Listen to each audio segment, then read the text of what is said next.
Assalamualaikum warahmatullahi wabarakatuh. Perkenalkan, nama saya Della Arnelia dengan NIM 20 12 11 760, kelas 1A Prodi S1 Keperawatan Stikes Mercu Bakti Jayapada.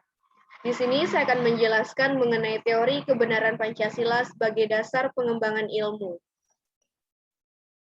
Yang pertama yaitu saya akan membahas mengenai definisi ilmu. Abbas Hamami Mintareja dalam diktat yang berjudul Epistemologi mengetengahkan bahwa ilmu atau sains dalam bahasa Inggrisnya berasal dari bahasa Latin, scientia, yang diturunkan dari kata scire, yang artinya mengetahui atau belajar. Istilah ilmu merupakan satu istilah yang mempunyai perwayuhan arti. Ilmu sebagai hasil kegiatan seperti yang diutarakan oleh John Zeeman, bahwa ilmu jelas merupakan satu hasil ciptaan sadar manusia dengan sumber historis yang didokumentasikan secara baik, dengan lingkup dan kandungan yang dapat ditentukan secara pasti, dan dengan orang profesional terpercaya yang mempraktikkan serta menguraikannya. Ilmu bersifat tepat, metodis, akademis, logis, dan praktis. Kemudahan yang diberikan ilmu kepada manusia berupa pemahaman yang jelas dan melihat segala sesuatu secara jeli, membuat manusia merasa bahwa alat itu sendiri nyata, sukar dan juga pasti. Nah, dengan demikian dapatlah dikatakan secara singkat bahwa itulah hakikat ilmu. Adapun metode dan kebenaran ilmu. Nah, metode ilmu atau metode ilmiah merupakan cara dalam mendapatkan pengetahuan secara ilmiah. Dengan kata lain, pengetahuan yang diperoleh dengan menggunakan metode ilmiah. Metode ilmiah dalam proses untuk menemukan pengetahuan yang dipercayai terdiri atas beberapa langkah tertentu yang kait-mengait satu dengan yang lainnya secara dinamis. Nah, metode ilmiah merupakan sintesis antara berpikir rasional dan berpikir empiris. Berpikir rasional menggunakan model berpikir deduktif. Penalaran deduktif adalah penalaran ilmiah yang menggunakan premis yang telah diketahui secara ilmiah, maka kontradiksi dalam penalaran selanjutnya dapat dihindari atau bahkan dihilangkan. Ilmu akan dan harus memiliki konsistensi yang reliable. Nah, adapun kebenaran dalam ilmu adalah kebenaran yang bersifat objektif. Maksudnya, betul-betul didukung oleh fakta kenyataan. Dalam proses untuk mencapai kebenaran tersebut, ilmu tidak hanya memakai teori kebenaran korespondensi saja, melalui pemikiran empirisnya, tetapi juga menerapkan teori kebenaran koherensi melalui pemikiran rasionalnya. Hal ini tampak dalam langkah yang sudah diuraikan di atas. Selain daripada itu, kebenaran dalam ilmu juga merupakan hasil persetujuan atau konvensional dari para ilmuwan yang pada umumnya ini terdiri atas para sarjana. Nah, oleh karena itu, kebenaran ilmu bersifat universal sejauh ilmu itu dapat dipertahankan kebenarannya. Nah, adapun Pancasila sebagai sistem ilmiah dan sebagai sistem filsafat. Menurut Pojawijana dalam bukunya Tahu dan Pengetahuan sebagaimana dikutip oleh Kalelan, sistem ilmiah harus memenuhi syarat, yakni harus berobjek, harus bermetode, harus sistematis, dan kebenaran harus bersifat universal. Pancasila sebagai sistem ilmiah benar-benar merupakan satu objek pembahasan bahwa secara umum Pancasila merupakan hasil budaya bangsa Indonesia. Oleh karena itu, objek pembahasan Pancasila tidak dapat dilepaskan dengan objek material, yaitu bangsa Indonesia dan segala aspek pola budayanya.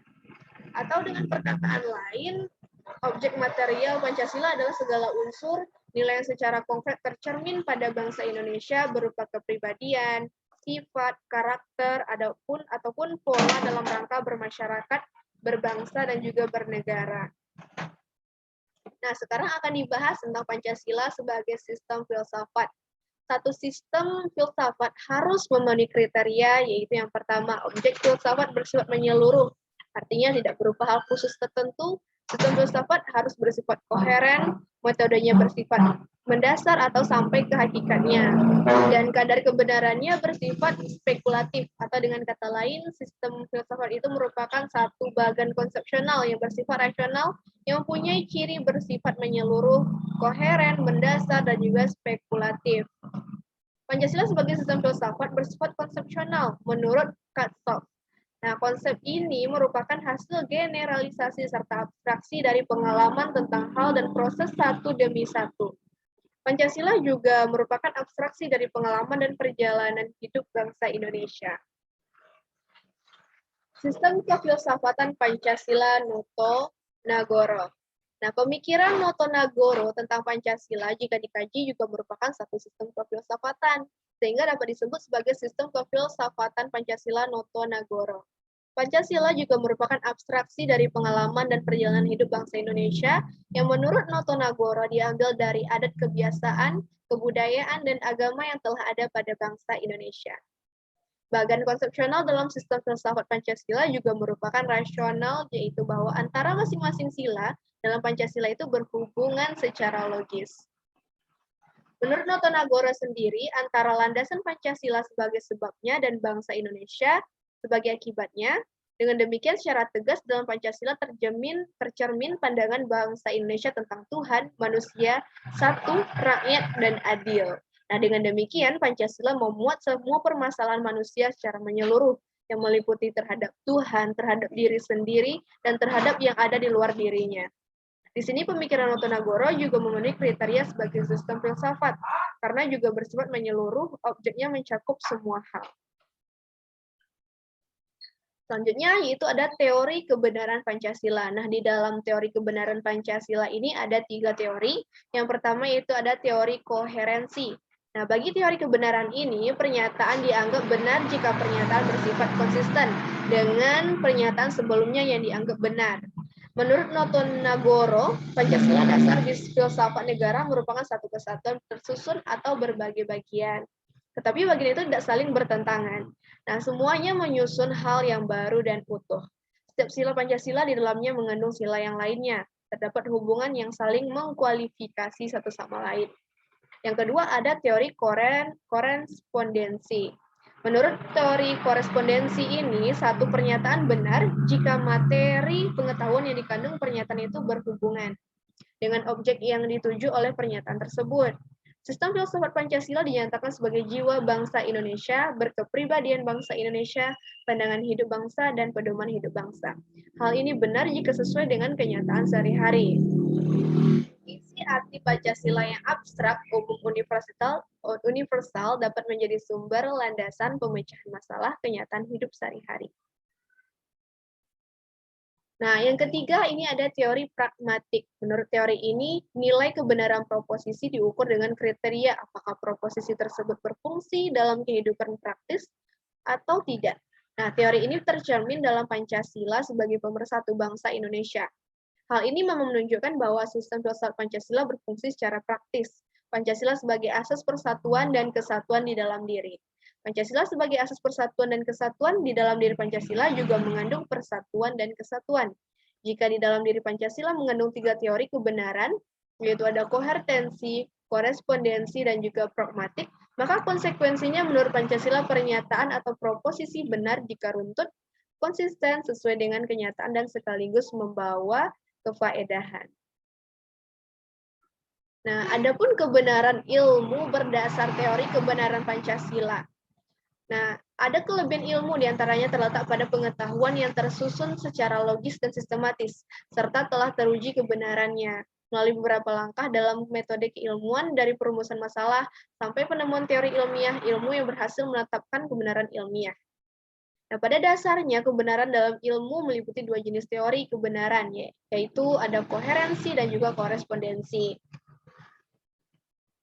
Selanjutnya ada pengembangan ilmu di Indonesia. Penjelajahan manusia untuk mencapai kebenaran yang bersifat ilmiah baru dalam taraf yang sangat awal sekali. Maka tidak mengherankan setelah meregup dengan puas segenap pengetahuan ilmiah berkaitan dengan pengembangan ilmu. Kebenaran ilmiah dihadapkan dengan prospek ilmu. Setiap ilmu selain untuk mencapai kebenaran objektif juga selalu memperhitungkan masa depan.